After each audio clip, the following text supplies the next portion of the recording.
Bismillahirrahmanirrahim.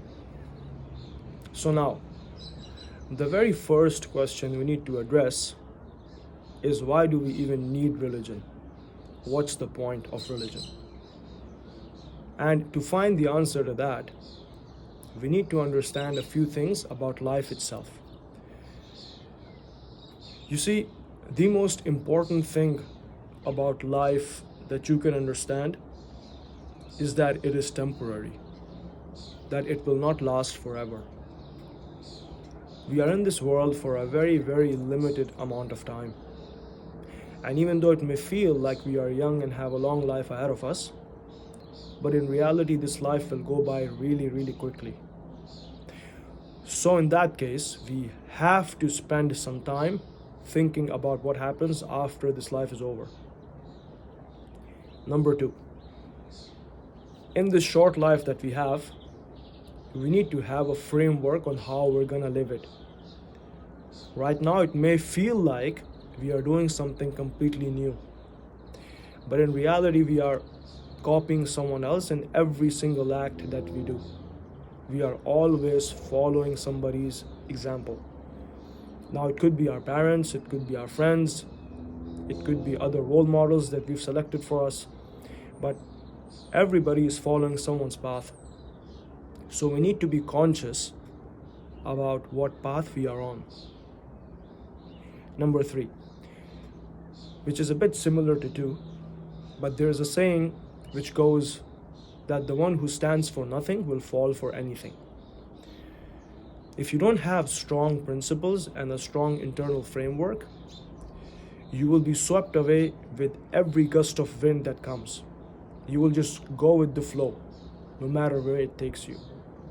So you have to consciously create your own personality, your own unique set of beliefs, which make sense to you and your own framework, and not be influenced by anything and everything. And number four, and this one's a bit complex, but when you have a strong belief system, the world will make a lot of sense. It's supposed to.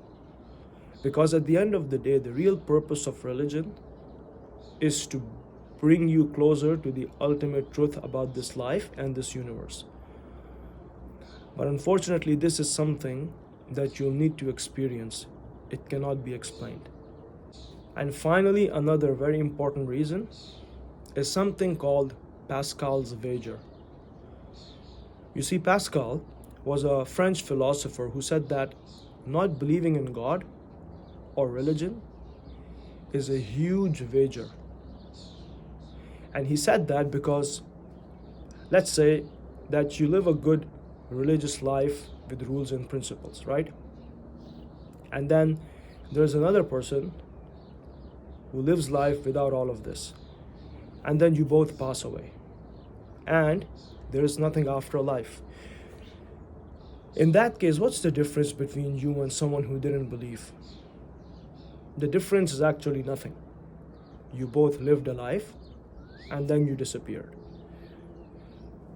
But now, let's imagine that you lived life on the wild side without any rules or principles or any religion.